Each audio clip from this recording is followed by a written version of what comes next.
Farid Dieck sacó el análisis de la película El pianista, apenas para que reaccionemos a eso. Ojo, y esa película es buena. ¿Qué dicen ustedes? ¿Quieren que reaccionemos al de Farid Dieck? Por cierto, el Papa está todo súper enfermo, ¿sabían eso? Sí, Farid Dieck. Vale, pues. Farid Dieck, ese marica, un teso, pa. Los videos de ese man son hipnóticos. Ah, vea, la historia real más triste del holocausto. Esta es la reacción El pianista, el polaco. A ver.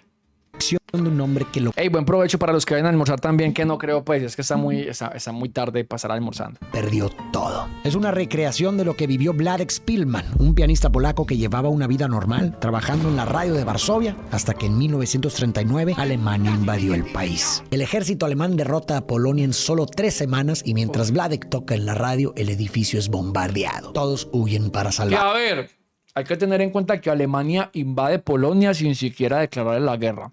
Polonia no estaba preparado para una guerra. Igual, si les hubieran declarado la guerra, hubieran perdido. Porque Polonia todavía manejaba caballería. Imaginen, en plena Segunda Guerra Mundial, bueno, en 1939, y Polonia todavía manejaba soldados a caballo. Afuera, Wladek se encuentra con su amigo Zurek, quien le presenta a su hermana Dorota. Soldados a caballo y con espadas, ¿ok?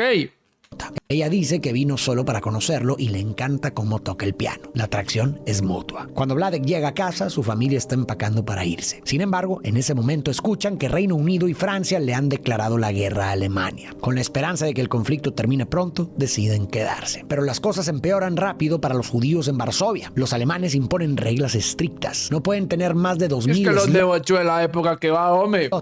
caminar por el parque, usar la acera ni entrar a restaurantes. Además, deben llevar una insignia en la manga cada vez que salgan. Más tarde, Wladek llama a su amigo Jurek para salir con su hermana Dorota. Wladek se encuentra con ella y caminan por Varsovia. Ella toca el violonchelo. Él le dice que conocerla el día del bombardeo fue especial porque jamás lo olvidará. Van a un café, pero les niegan la entrada por ser judíos. Dorota se indigna, mientras Wladek critica a los dueños diciendo que intentan ser más nacionalsocialistas que Adolf. Sin otra opción, Wladek y Dorota se quedan en la calle conversando. Mientras tanto, el padre de Wladek camina por la acera cuando 2 oficiales alemanes lo detienen por no saludarlos, lo golpean y le ordenan no volver a caminar por ahí. La situación empeora cuando los alemanes crean un gueto para que las familias judías sean trasladadas. El famoso gueto de Varsovia. Ojo que todo esto sí pasó en la vida real, ¿vale? Así, el Listo, Chris, muchas gracias, mi amor. 31 de octubre de 1940, la familia de Wladek, junto con miles de judíos, es llevada al gueto, que queda aislado del resto de la ciudad con un muro. Antes de la guerra, los Szpilman tenían una buena posición económica, pero ahora apenas sobreviven. Aún así, están en mejores condiciones que muchos, en un gueto donde el hambre y las enfermedades se extienden. Wladek y su hermano Henrik intentan ganar algo de dinero vendiendo libros, pero no les va muy bien. Henrik se queja de que otros hacen fortuna sobornando a los guardias y entrando con carretas llenas de comida, tabaco, licor y cosméticos, mientras los pobres mueren. Al volver a casa, los visita Heller, un oficial de la policía judía y amigo de Henrik. Le sugiere unirse a la policía para evitar problemas y mejorar la situación de su familia. Esta me parece la peor posición que puede adoptar alguien en la guerra. Convertirte en la perra de tus verdugos. Esta es la definición del papel que juega este man, que eso también sucedió no solamente en Polonia, sino en otros países. Los propios judíos trabajando para los nazis, aporreando y capturando a otros judíos, a sabiendas de lo que le sucedía a esa gente. Este man para mí es un ser humano totalmente despreciable. Gas, qué puto asco. Y de hecho en esta escena yo recuerdo que el pianista lo confronta y le dice algo así como vos sos un traidor, vos sos una loca hijueputa o algo así.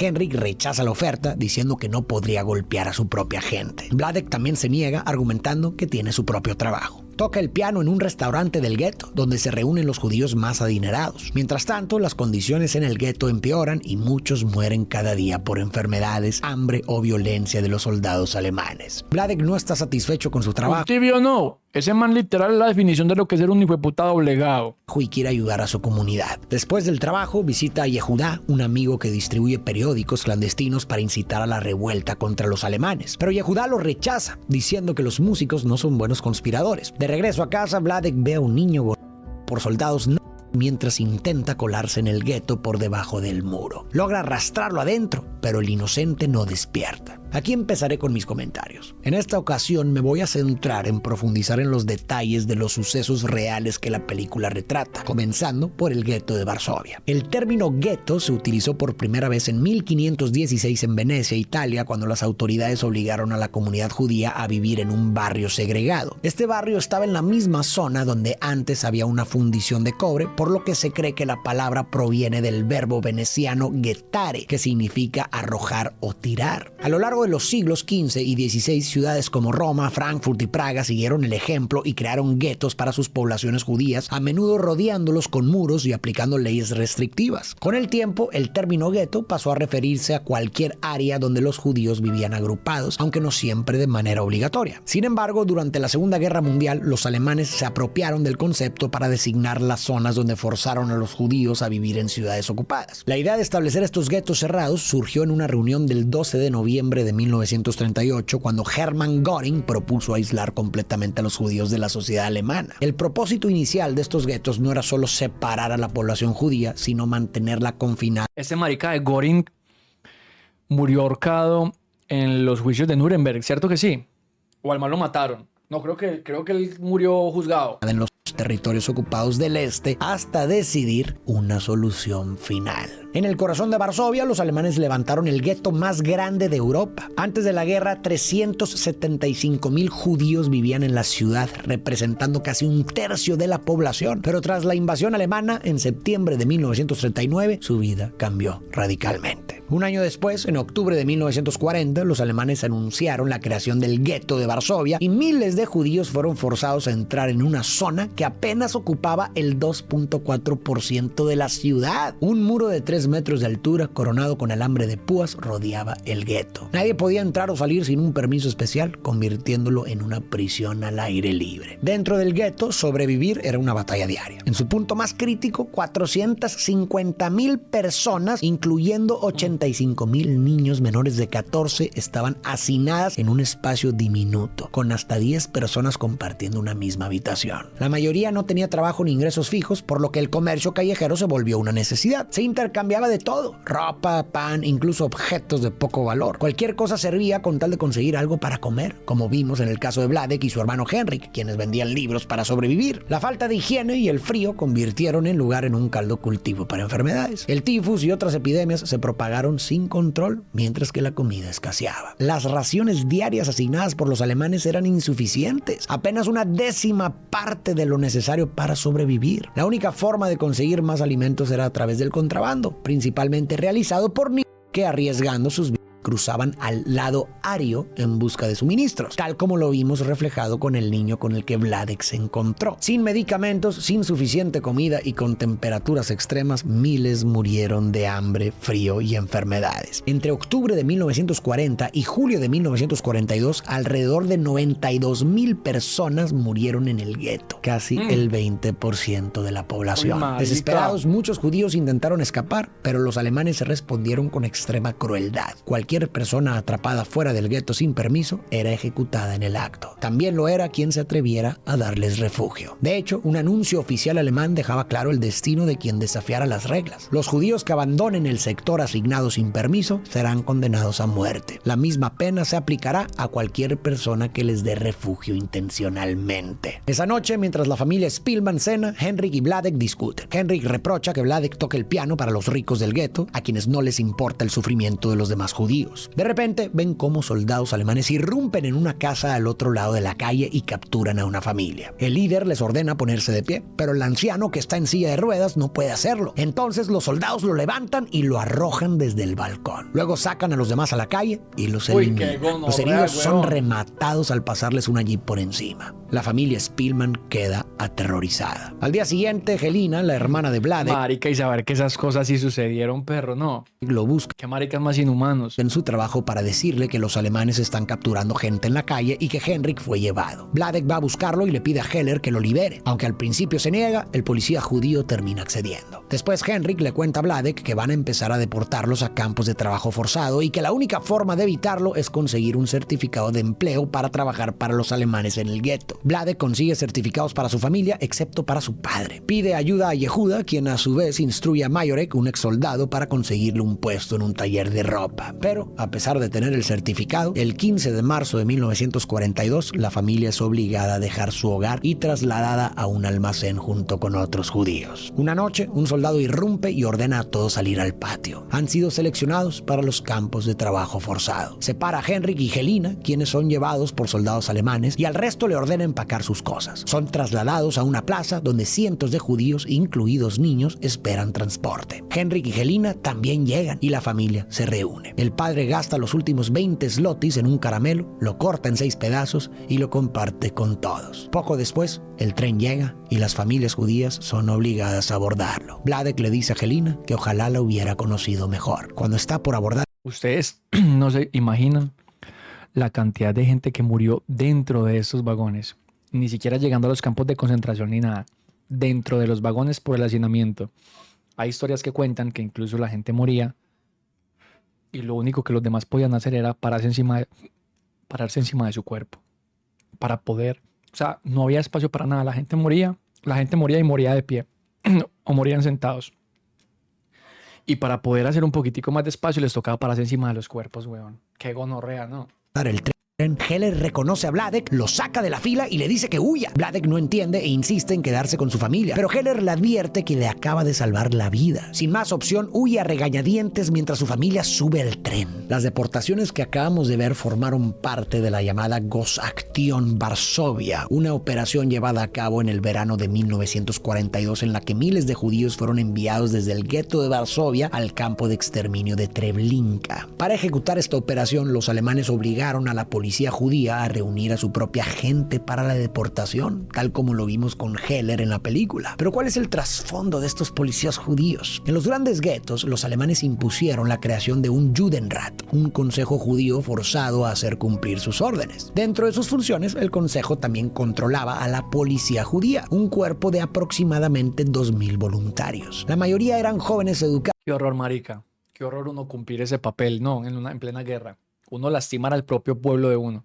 Galdas, ¿qué más, parcero? ¿Cómo vas? De clase alta, quienes veían en este trabajo una oportunidad de sobrevivir. No recibían sueldo y en algunos casos incluso tenían que pagar para formar parte de la fuerza. Inicialmente, la policía judía tenía tareas básicas como dirigir el tráfico, supervisar la limpieza y mantener el orden dentro del gueto. Pero en 1941 comenzaron a ser utilizados para reclutar trabajadores forzados y un año después se les asignó la tarea de capturar judíos para la deportación. Muchos de estos policías enfrentaron un dilema moral. Les prometieron inmunidad para ellos y sus familias a cambio de cumplir las órdenes. Algunos creían que al cooperar podían limitar el daño, asegurándose de que las personas con permisos de trabajo no fueran deportadas. También pensaban que si los alemanes realizaban las redadas directamente, serían aún más brutales. Sin embargo, su participación en estas redadas los convirtió en uno de los grupos más odiados dentro del gueto. Con el tiempo, la realidad se hizo evidente. No tenía ningún tipo de protección y una vez que los alemanes hubieran utilizado sus servicios, ellos también serían enviados a Treblinka. Muchos desertaron, intentaron esconderse o buscar refugio en los talleres del gueto. En respuesta, los alemanes redoblaron la presión, amenazando con deportar a sus familias si no cumplían con la cuota diaria de personas arrestadas. El 21 de septiembre de 1942, cuando terminó la fase más brutal de las deportaciones, alrededor de 300.000 judíos del gueto, incluyendo la mayoría de la policía judía y sus familias, habían sido enviados a Treblinka y eliminados en sus campos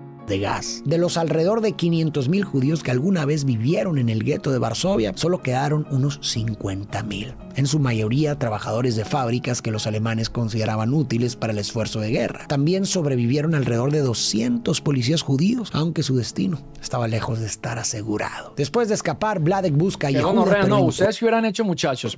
Eso es como dice nuestro viejo amigo, nuestro Befo Farid, eso es un dilema moral y ético, porque no solamente está su vida, sino la de su familia.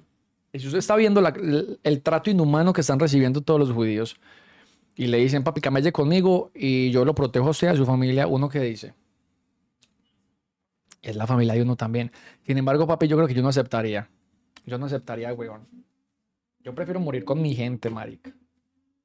O sea, yo no... Es que no sé, a mí me parece una posición muy asquerosa, muy de rata, ¿sí me entienden? Eso es como muy rata, huevón. Yo no. Yo creo que yo no lo haría, huevón, y con el perdón de mi familia y toda la vuelta, papi, que se supone que uno tiene que proteger y todo, parce, pero la chimba que yo me voy a poner a a lastimar a mi propia gente simplemente para buscar una inmunidad, una inmunidad. No, las huevas. Yo creo que no. O sea, aunque es muy fácil hablar desde este punto, estando allá quizás la cosa hubiera sido diferente. Pero así de primerazo yo digo, yo no me voy a poner en esa posición de rata. Igual, exacto, lo que estás diciendo, Poison. Igual, papi. Independientemente si eras un policía de esos de mierda o no, terminaron deportándolos y eventualmente asesinándolos a ellos y a sus familiares. Entonces, simplemente era creer en una promesa la cual no se cumplió. Entonces, pero simplemente era una promesa y una promesa en realidad es esperanza. O sea, una promesa es básicamente un sinónimo de esperanza. Y ellos tenían la esperanza de que le respetaran el trato. No fue así, evidentemente, pero pues así son las cosas. Encuentra a su familia muerta frente a su casa. Más tarde llega al restaurante donde trabajaba y lo encuentra vacío. Justo cuando va a irse, su antiguo jefe, Benk, lo llama desde su escondite y le pide que entre. Le explica que deben quedarse allí unos días hasta que un policía sobornado los ayude a escapar. Más tarde, Benk y Vladek se mezclan con los 50.000 judíos que quedan en el gueto, alrededor del 10% de los que había. Y venga, muy difícil también la posición de este parcero, porque a él lo iban a mandar en los vagones con su familia. Y usted dejar a su familia tirada. O sea, este man sí le salvó la vida, que de hecho en el desarrollo de la película ustedes se van a dar cuenta que sí le salvó la vida. Pero usted tomar la decisión de, hijo de puta, no, que se llena a mi familia y a mí no. Qué posición tan maluca, weón. La tarea es derribar los muros de ladrillo y construir apartamentos para los nuevos ocupantes no judíos. Mientras trabajan en condiciones duras y crueles, Vladek ve fugazmente a una vieja amiga, Janina, pero ella desaparece entre la multitud. Luego, cuando su grupo marcha, un soldado los detiene, selecciona a varios, incluido Benk, y los elimina. Tiempo después, en otra jornada de trabajo, Vladek descubre que algunos judíos planean una revuelta contra los alemanes. Se ofrece a ayudar introduciendo armas en el gueto. En otra ocasión, eso es lo que había que hacer, marica, ¿no? Si vos ves que estás, entre comillas, entre comillas no, literalmente capturado, ¿sí? Tenés más privilegios que otros, pero pues, estar capturado es estar capturado. Jueputa, y ustedes ven que los están matando así proceduralmente, como que al día matan 6 o 7, huevón. Va a llegar el día en que a usted también lo van a matar. Tocas armar un hijo de puta complot y prender con todos los maricas y sea cuchillo. O sea, yo en mi posición preferiría morir peleando que morir ahí como un marica esperando a que me elijan de entre toda la multitud. Y bueno, hoy le tocó, se lo va a disparar. No, ni chimba. No, papi, eventualmente me van a matar. Venga, hijo de puta, que me maten peleando estas gonorreas que me lleva más de uno para el infierno conmigo. Pero a mí no me van a acuerdo así de quieto que hay. Ay, sí, pero no, ni chimba. Así sea con un hijo de puta lapicero que tenga apuntado algo, mano, pero las huevas que yo. Pues, igual digo, es muy fácil decirlo desde esa posición, pero papi, es lo que yo pienso. Estando en esa posición, papi, yo veo que vamos a armar una revuelta para prendernos con esos maricas. Vamos a prendernos. Viendo que todos los días están matando a los compañeros de nosotros. La chimba, al menos morir uno ahí. Papi, plantado con los testículos hinchados, hermano. Vamos a matar gonorrea. No la va a poner fácil. Voy a llevar esto a la cocina, no me demoro. ¡Ay, qué puta! ¿O qué piensan ustedes, muchachos? ¿O ustedes simplemente se quedarían ahí esperando a que algún día les echen dedo y les toque el día? Si es que les toca, porque bueno, aquí volvemos a hablar acerca del mismo tema básicamente, es la esperanza. No, mientras yo me quede calladito, quién sabe por qué los eligieron a ellos, de pronto hicieron algo malo, yo voy a hacer las cosas bien. No, yo tengo la esperanza de que, de que a mí no me vayan a elegir y no me vaya a pasar nada. Eso también puede existir. Sin embargo, papi, yo creo que yo tomaría la decisión de hacerme partícipe y listo, papi. Nos están matando, huevón. En cualquier momento nos llegan a nosotros. ¿Qué vamos a hacer? A mí no me van a matar, así que es que hoy le toca a usted ni chimba. ¿Qué vamos a hacer, huevón? Vamos a armarnos, nos vamos a dar a puños con unas gonorreas. ¿Cuál es el plan? Cuente conmigo para el desorden, ¿no? Yo, pues al menos yo creo que esa sería la actitud mía. Dar seguro con el que sea, por dos, papi, por dos. Dale, Lomas, que te vaya muy bien. Me gustaría pensar que yo me pararía duro, pero con un arma apuntándome, la verdad no sé. Exacto, con un arma apuntándote, pero por ejemplo lo que ellos están haciendo ahí, que yo recuerdo esta escena, entre los ladrillos y los panes comienzan a meter partes de armas y comienzan ellos a armarse. Entonces sería como una revuelta así, huevón, a la Unión Soviética en la Segunda Guerra Mundial, que a uno les daban armas y a otros les daban munición y corre, hijo de puta, y mira a ver qué va a hacer con eso. Pero es que yo prefiero, mano, yo la verdad, yo prefiero morir peleando. Pues no sé, es mi pensado. Muy, ¿usted qué prefiere por su familia si tú fueras el pianista? ¿Irte con ellos y morir junto a ellos o salir?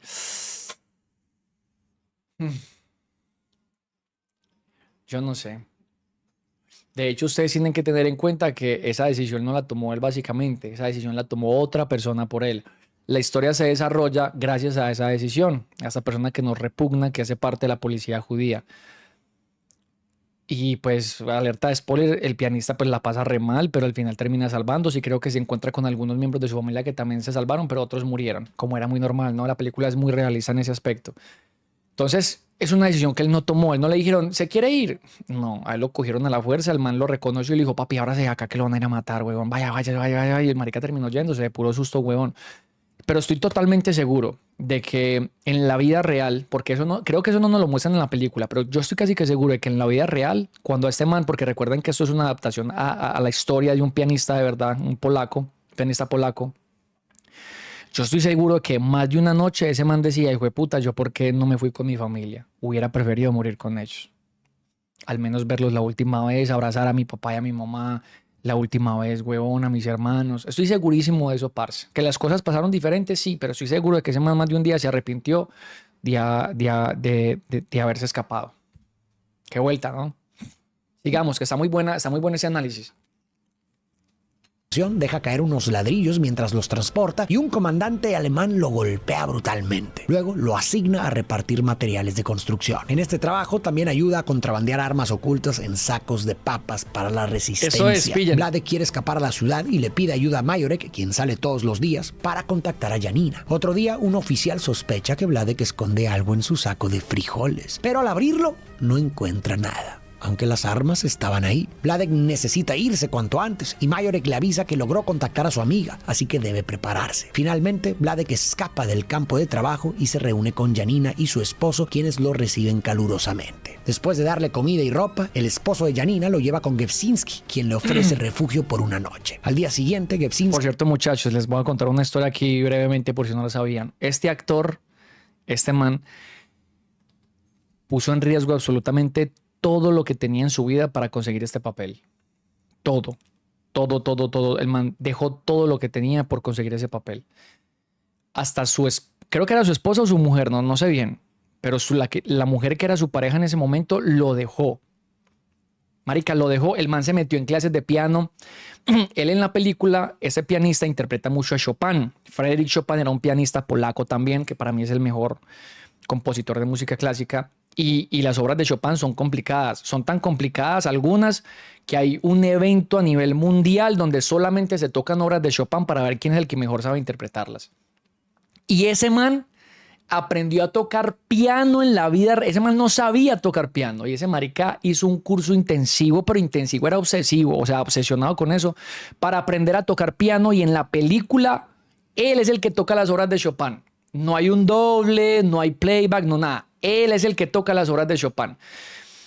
Lo dejó la mujer. Creo que el man hasta perdió la casa en la que vivía y todo, huevón, por dedicarse full a ese papel. Lo consiguió. Ese papel le arregló la vida.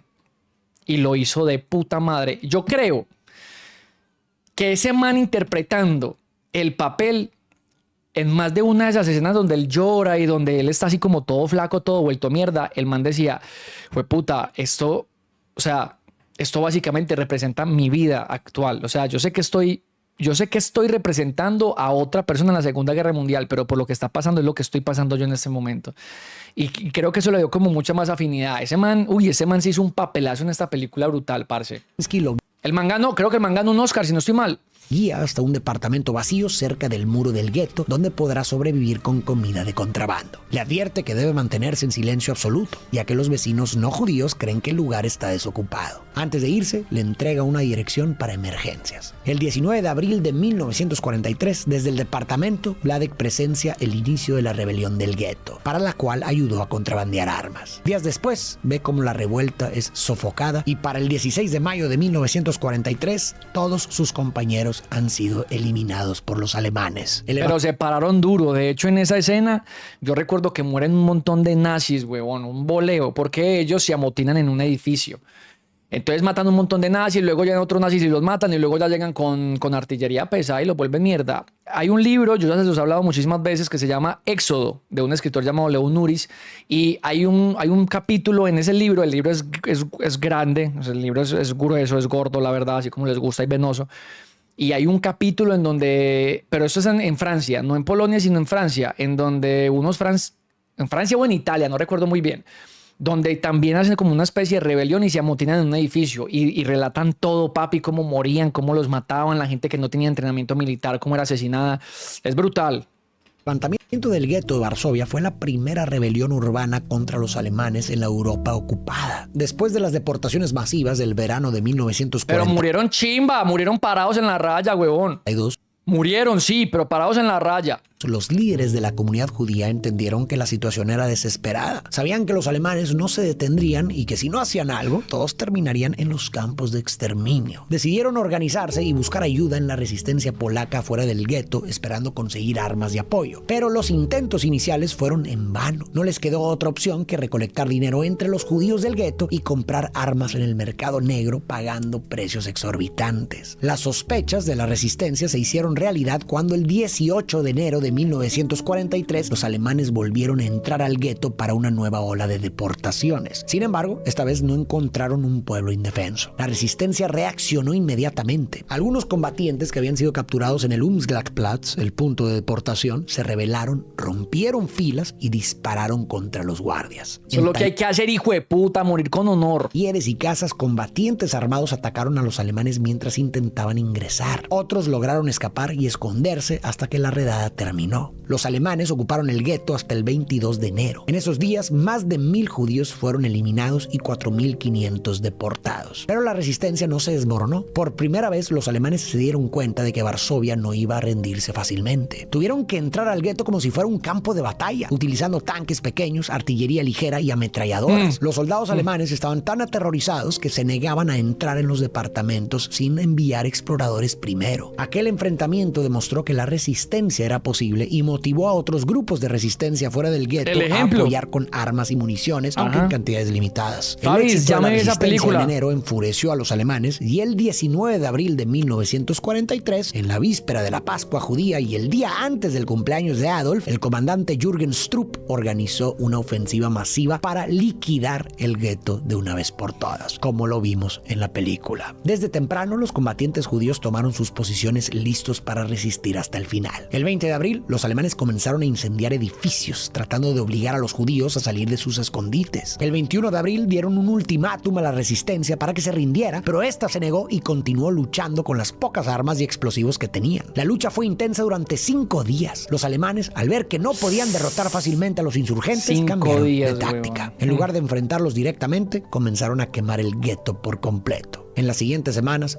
miles de personas murieron atrapadas en edificios en llamas o al intentar huir. Para expulsar a los que se escondían en búnkeres y alcantarillas, los alemanes usaron gas venenoso. A medida que la gente salía ahogándose, era capturada, despojada de sus pertenencias y en la mayoría de los casos, eliminada en el acto o enviada en trenes a los campos de exterminio. El 8 de mayo de 1943, después de 19 días de lucha, los alemanes rodearon el cuartel general de la resistencia. Allí se escondía Mordecai Anielewicz, uno de los líderes del levantamiento, junto con un centenar de combatientes. Cuando los alemanes introdujeron gas en el búnker, Anielewicz y sus compañeros decidieron eliminarse antes que rendirse. En su última carta a Zuckerman, otro líder de la resistencia, eso no. Anielewicz escribió: "El sueño de mi vida se ha hecho realidad. He vivido para ver la resistencia judía en el gueto en toda su grandeza y gloria". Cientos de judíos murieron en los incendios y los sobrevivientes fueron enviados a campos de concentración. En total, 42,000 personas fueron deportadas. El 16 de mayo de 1943, el gueto de Varsovia estaba en ruinas. Los alemanes habían cumplido su promesa de arrasarlo completamente. No quedó nada.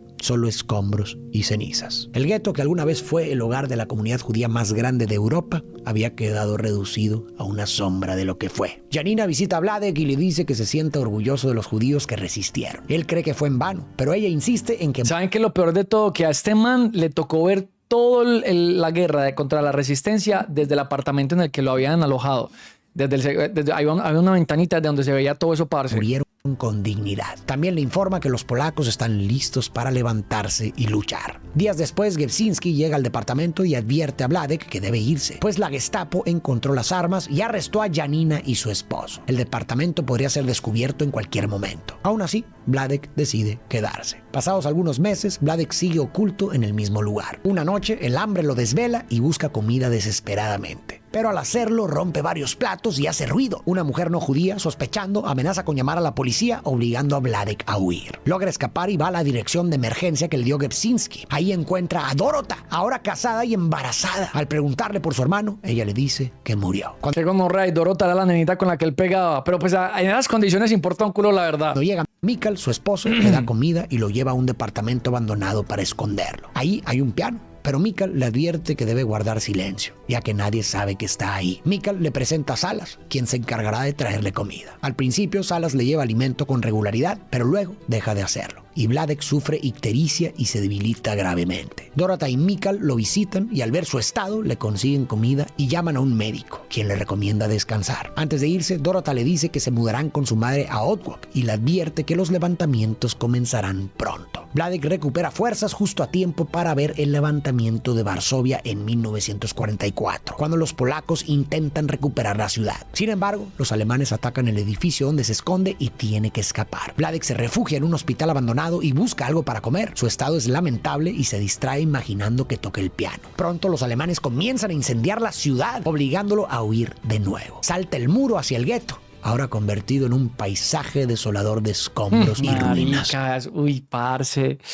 El levantamiento de Varsovia. Qué impresión, ¿no? Qué impresión uno tener que pasar por algo así, loco. Fue parte de la Operación Tempestad, el plan del gobierno polaco en el exilio para organizar insurrecciones contra los alemanes en varias ciudades ocupadas. Al principio Varsovia no estaba en la lista, pero el avance soviético en el verano de 1944 hizo que los líderes de la resistencia tomaran la decisión de último minuto de levantarse en armas antes que los soviéticos llegaran. El objetivo era expulsar a los alemanes, demostrar la legitimidad del gobierno polaco en el exilio y evitar que Stalin impusiera un régimen comunista en Polonia. Pero para lograrlo necesitaban el apoyo militar del Ejército Rojo, lo que significaba que la insurrección tenía que coincidir con la llegada de los soviéticos a Varsovia y la retirada alemana. El 27 de julio de 1944, el Ejército Rojo estaba a 50 kilómetros de Varsovia. Los líderes del Ejército Nacional Polaco, conocidos como AK, creyeron que la ayuda soviética estaba cerca. 2 días después, los tanques soviéticos avanzaron hacia los suburbios orientales y pusieron a prueba las defensas alemanas. Para la resistencia,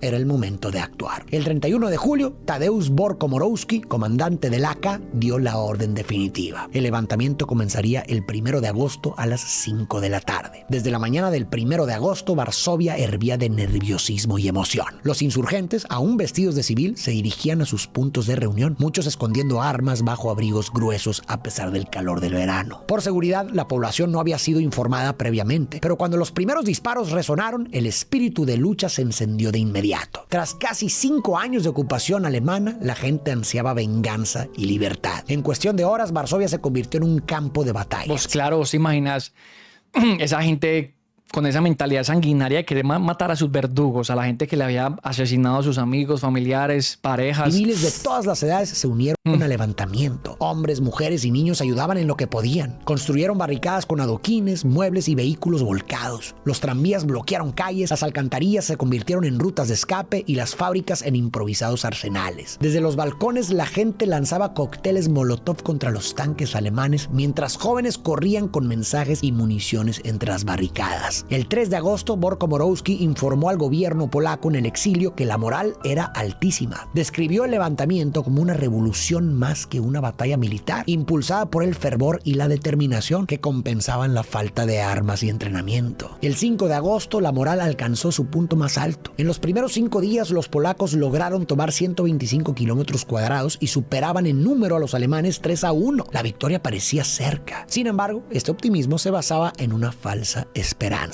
La creencia de que los soviéticos estaban a punto de entrar a la ciudad. Las radios aseguraban que el Ejército Rojo estaba en Praga, el barrio oriental de Varsovia, pero era mentira. Stalin ordenó detener el avance soviético en el Vístula y dejó a los insurgentes completamente solos. Sin refuerzos, sin armas y sin suministros, Varsovia estaba sola. Los alemanes se reorganizaron y lanzaron una contraofensiva brutal. Lo que yo no me sabía como un esa. grito de libertad pronto se convirtió en una mano. Qué Para los cagada, líderes weón. alemanes, el levantamiento de Varsovia era la excusa perfecta para destruir la capital polaca de una vez por todas. Heinrich Himmler, el líder de las SS, lo dejó claro en sus propias palabras. Varsovia será liquidada. Esta ciudad, que por siglos ha bloqueado nuestro camino al este, dejará de existir. Del mismo modo, los polacos dejarán de ser un problema para nuestras generaciones futuras. Con la aprobación de Adolf, el 1 de agosto de 1944, se emitió la Orden para Varsovia, que establecía que la ciudad debía ser arrasada y todos sus habitantes eliminados, para dar un ejemplo aterrador al resto de Europa. Himmler puso al mando al general von den Bach, dándole instrucciones explícitas. Eliminen a todos, hombres, mujeres y niños. Destruyan la ciudad por completo. El 5 de agosto, la represión alemana comenzó con una de las matanzas más brutales de la Segunda Guerra Mundial. Bajo el mando de Heinz Reinefeld, las tropas de la SS, junto con la temida Brigada Dirlewanger, formada por criminales y prisioneros, y la Brigada Kaminsky, colaboracionistas rusos, arrasaron los distritos de Wola y Ochota. Miles de civiles intentaron esconderse en sótanos y patios, pero la Luftwaffe bombardeó la zona con bombas incendiarias. Las llamas consumieron edificios enteros y testigos relataron Perro,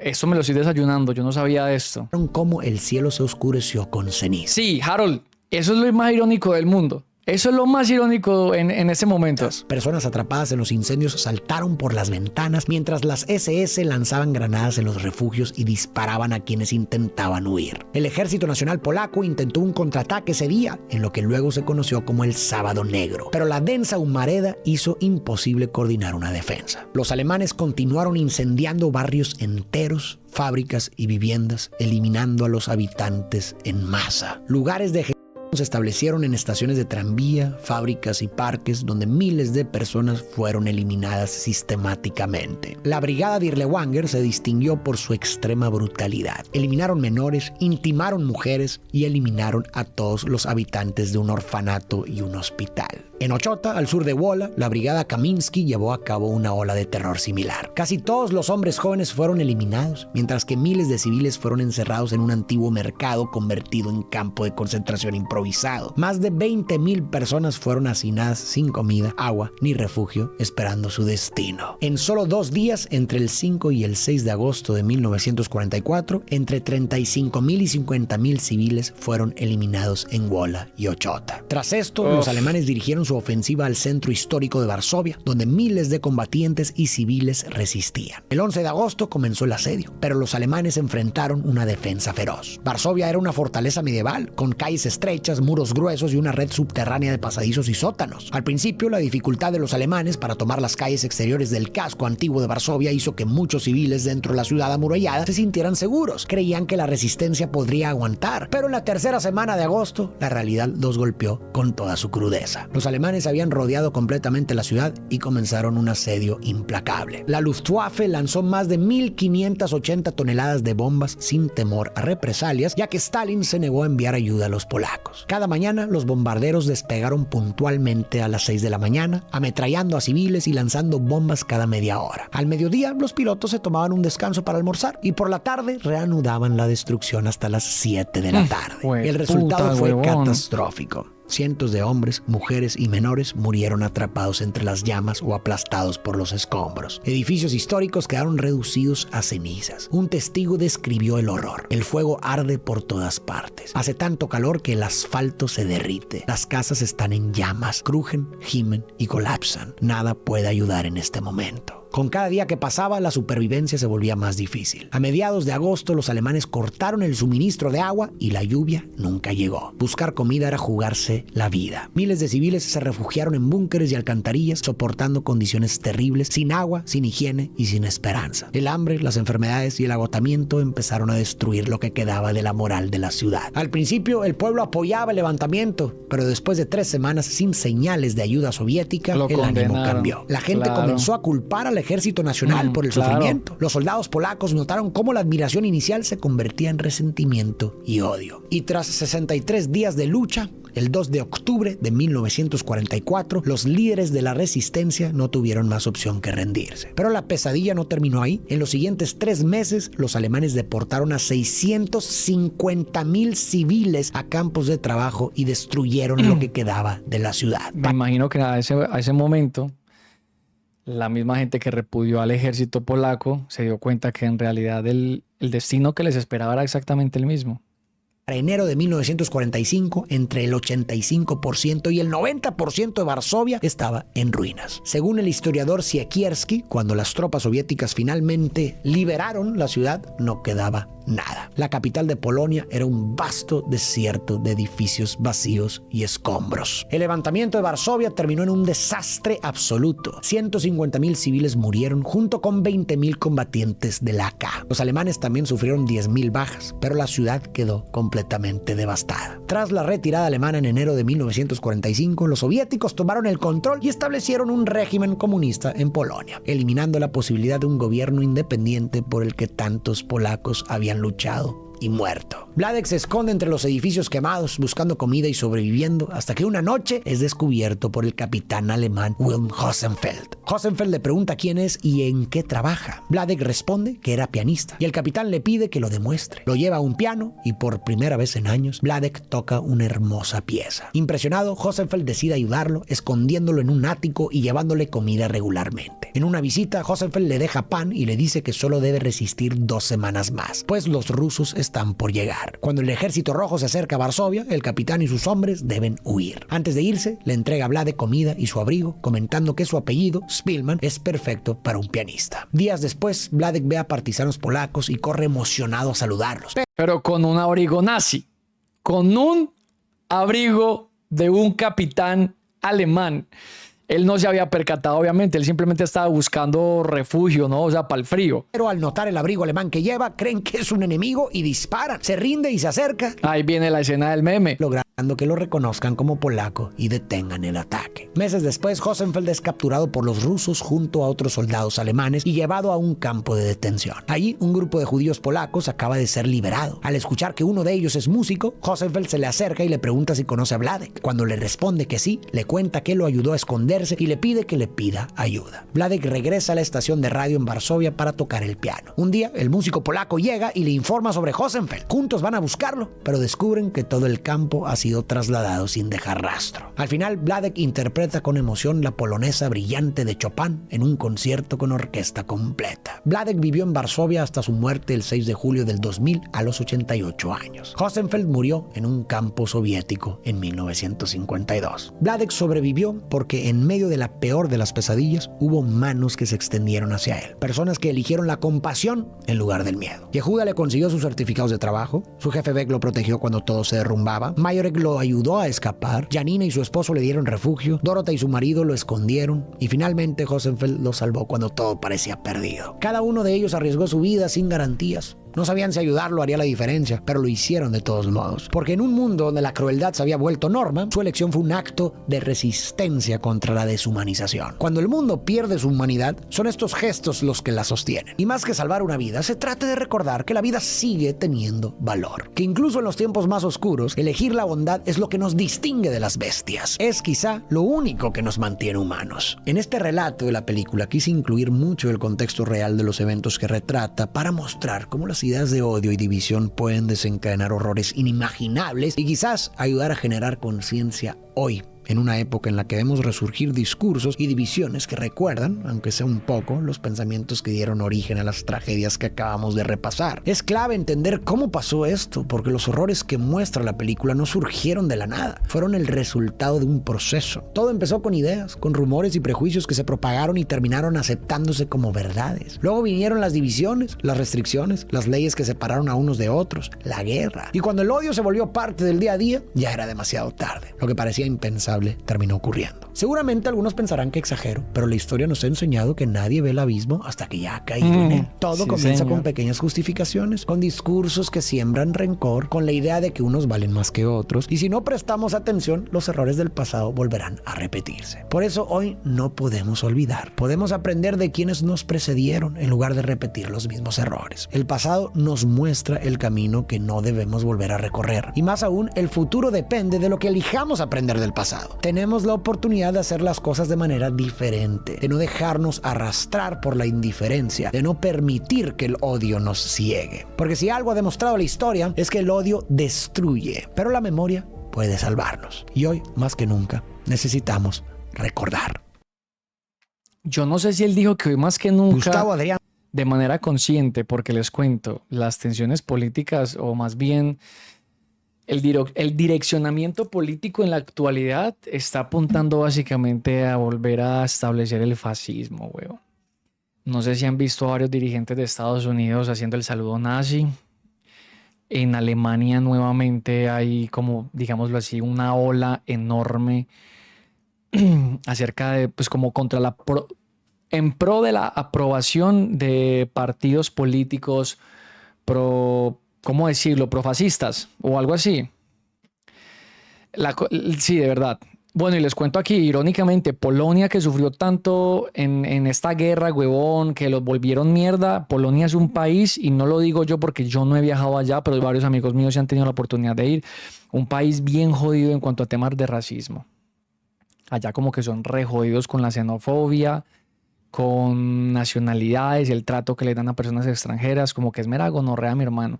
Sí, King Darkness, es exactamente lo que estaba diciendo. En Alemania el partido, no el partido nazi, digamos el partido fascista, bueno, sí, partido nazi básicamente, nuevamente como que hay un montón de gente que está en pro de eso y no solamente en Alemania, sino en otros países. La cosa política está jodida. Después de todo lo que nos acaban de, o sea, de que nos acaban de mostrar, no, después de todo lo que ha pasado, de lo que sabemos por los libros de historia, por los sobrevivientes a estas guerras y nuevamente hay gente con este sentimiento en el pecho. Mera vuelta, ¿no? Para lo que dicen acá, la ultraderecha en Alemania creció más del 40% en las últimas votaciones. Italia también, pues sí, es que Italia, Mussolini, que era el presidente de esa época, el dictador de aquella época, Mussolini fue el que se inventó el fascismo. Él es el creador de esa ideología política que luego Hitler adoptó para su partido. Sí me la he visto, mi queridísimo Fabi. Muñoz, ¿usted cree que Elon Musk hizo el saludo nazi? Para mí no, pues no lo veo así. Hermano, vea, yo no sé si Elon Musk hizo o no hizo el saludo nazi, pero sí se ve un ademán. Sí se ve un ademán. Y no solamente él, sino otros políticos de Estados Unidos. Por ahí están los videos de más de uno haciendo exactamente lo mismo. Entonces, queda muy difícil determinarlo. Yo no sabría decírtelo. Hay un montón de videos en donde hacen como el análisis de si hizo o no hizo el saludo nazi. Y algunos dicen que sí, en algunos dicen que no. Yo creo que ahí no tengo ni idea. Habría que tener una conversación con Elon Musk, un podcast de psicosis ambulatoria y dependiendo de algunas preguntas determinar si el marica si está de acuerdo o no con esa ideología política. Que eso no va a suceder, ¿no? Pero no te sabría decir si el man hizo o no hizo el saludo nazi, pero es que sí se ve como una... O sea, el man no hizo así, pero el man hizo así. Y pues sí se ve como un visaje, o sea, sí se ve como, uf, marica, puede que sí. No sé. Yo leí que está indirectamente probando las consecuencias de sus actos y hasta dónde podría llegar con el nivel de poder que tiene ahora. Y es peligroso. Es que eso es peligroso básicamente por la razón, la figura de un influencer, lo mismo que ha sucedido desde hace muchísimo tiempo. La gente que sigue a una persona, que la admira, termina creyendo que todo lo que hace está bien. Y si admira muchísimo a una persona y esa persona dice, no, yo estoy de acuerdo con el partido nazi, probablemente, y no digo que todos, pero probablemente muchos de sus seguidores digan, ah, no, si este marica está de acuerdo con eso es porque es bien, yo a ese man lo admiro y me identifico con él, si él está de acuerdo con eso, yo también. Entonces es como arrastrar las masas, ¿entienden a lo que me refiero? Alternativa, AfD, alternativa por Alemania, por eso, pero eso no es lo jodido, sino que su renacimiento se debe al surgimiento de sus contrincantes. En Alemania está el AfD y el superconservacionismo socialista. Puede que eso sea lo que parta en Alemania en dos. ¿Cómo así? Como cuando lo del muro de Berlín, ¿o qué? El futuro ya está escrito por las personas más poderosas del mundo. Yo pienso que los que están saludando de esa manera, pues están advirtiéndonos de algo, no, mostrando quizás unas intenciones. Ese man hizo el saludo nazi para ver dónde está el límite de sus actos, para ver si lo condenaban o no. O sea, para ver qué tan permisivo es la gente con una persona poderosa y adinerada.